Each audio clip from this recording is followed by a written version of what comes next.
Assalamualaikum warahmatullahi wabarakatuh. Perkenalkan, nama saya Siti Maisa dari Perbankan Syariah 2, NIM saya E2019-1061. Saya di sini akan menjawab tanggapan dari video yang kedua atau pertemuan yang kedua mengenai konsep dasar ekonomi Islam.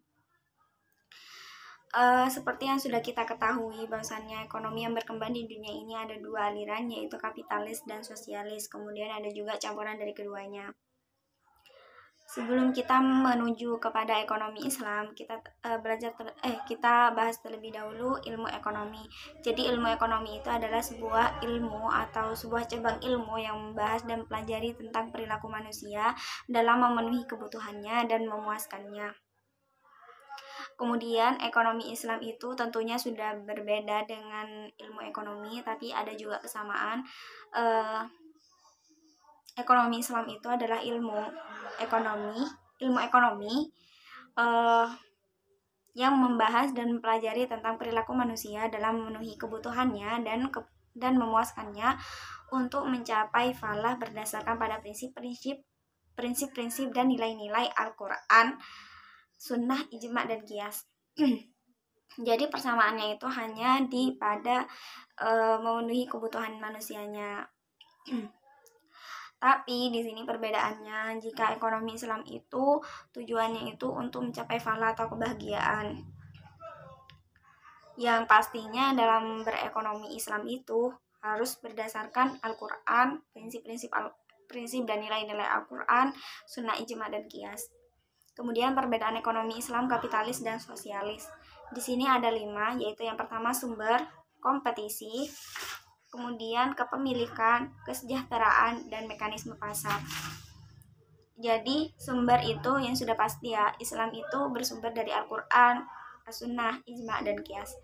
Sedangkan kapitalis dan sosialis itu bersumber dari pemikiran dan pengalaman manusia. Kemudian yang kedua, kompetisi. Jadi kompetisi dalam Islam itu dikontrol oleh syariat Islam atau hukum Islam. Sedangkan kapitalis sosialis itu bebas sehingga menimbulkan monopoli. Kalau kapitalis itu bebas dah, nggak diatur oleh siapapun, sehingga melahirkan monopoli. Kemudian yang ketiga, yang sosialis tidak mengakui kepemilikan individu, semua alat produksi dimiliki oleh umum. Kemudian yang ketiga, kepemilikan.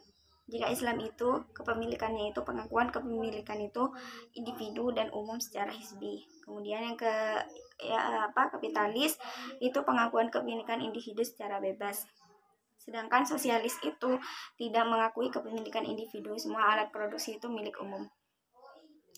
Kemudian yang keempat, kesejahteraan. Yang pertama, Islam. Ekonomi Islam itu kesejahteraan bersifat rohani, jasmani, akal gitu. Sedangkan kapitalis dan sosialis itu sama, kesejahteraannya bersifat jasmani saja. Kemudian yang kelima, mekanisme pasar. Jadi kalau ekonomi Islam itu mekanisme pasarnya itu bekerja menurut maslahah.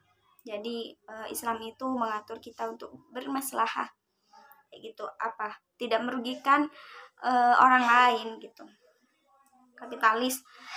Kalau kapitalis ini mekanisme pasarnya dibiarkan berjalan sendiri. Jadi kalau kapitalis itu gak harus terserah mereka mau merugikan orang lain, itu gak apa-apa, bebas gitu. Kemudian kalau sosialis itu perekonomian dijalankan lewat perencanaan pusat oleh pemerintah. Jadi yang mengatur semuanya itu adalah pemerintah. Kemudian yang selanjutnya adalah sumber hukum ekonomi Islam. Sudah dijelaskan tadi di awal bahwasanya sumber ekonomi Islam itu ada 4. Yang pertama Al-Quran, yang kedua As-Sunnah, yang ketiga Ijma, yang keempat Qiyas. Jadi dalam kita mencari sumber hukum itu dalam kegiatan ekonomi kita harus mencari dari 4 sumber tersebut. Jika tidak ada di dalam Al-Quran, maka kita bisa mencarinya di As-Sunnah, kemudian di Ijma dan Qiyas.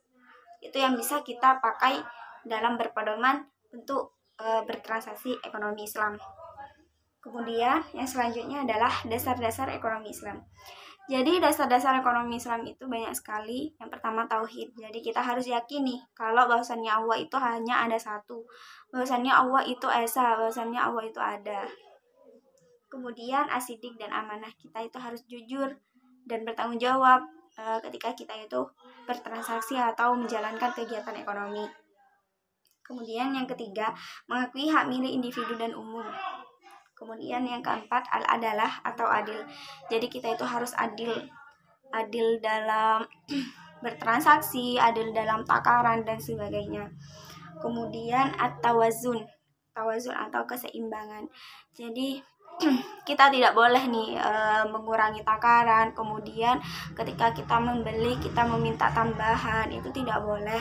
Sudah disebutkan dalam Al-Qur'an itu juz 30 ayat 1 sampai 3 surah Al-Mutaffifin. Bahwasanya kita itu tidak boleh mengurangi takaran, kemudian tidak boleh menambahkan ketika kita membeli sesuatu kepada orang lain. Gitu. Kemudian yang terakhir aun, yaitu tolong menolong. Jadi sebagai seorang muslim, kita itu sudah diajarkan bahwasanya kita itu harus tolong menolong. Yang selanjutnya adalah prinsip-prinsip ekonomi Islam yang bebas dari maghrib. Apa sih maghrib itu? Maghrib itu maisir. Jadi kita itu harus menjauhi maisir atau judi. Itu.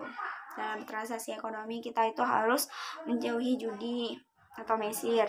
Kemudian goror, penipuan, riba atau tambahan. Jadi kita sebagai sebagai pelaku ekonomi Islam, kita harus menjauhi 3 tersebut, yaitu maisir, goror, dan riba. Kemudian karakteristik ekonomi Islam. Jadi karakteristik ekonomi Islam itu ada 8. Yang pertama, ekonomi Islam terikat dengan akidah, syariat, dan akhlak.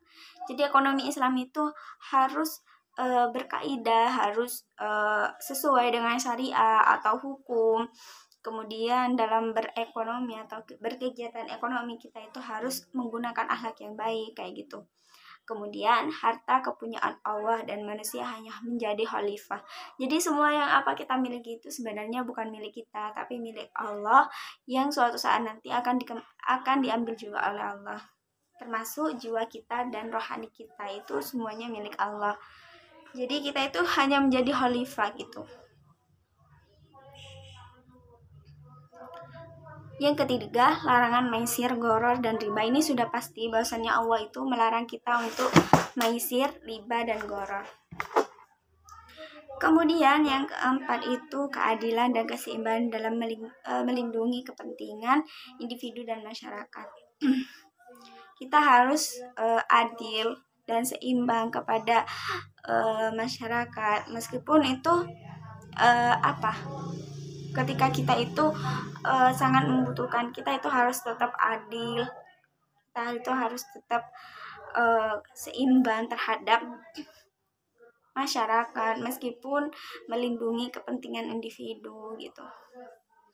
Kemudian yang selanjutnya keseimbangan antara keruhanian dan kebendaan. Jadi harus seimbang.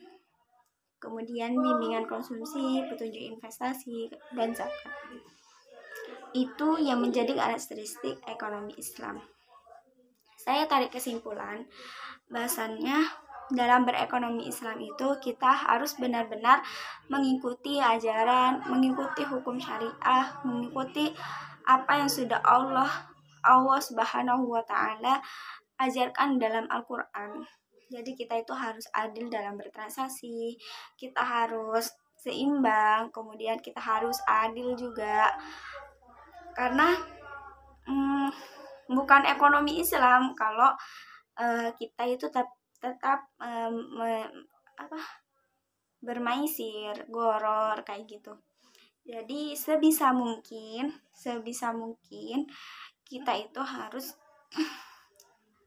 menjauhi maisir, goror, riba. Kita sebisa mungkin mengikuti syariat Islam dalam menjalani kehidupan, dalam berkegiatan ekonomi. Itu saja yang bisa saya sampaikan. Jika ada salah kata atau perbuatan, saya mohon maaf sebesar-besarnya. Saya akhiri. Assalamualaikum warahmatullahi wabarakatuh.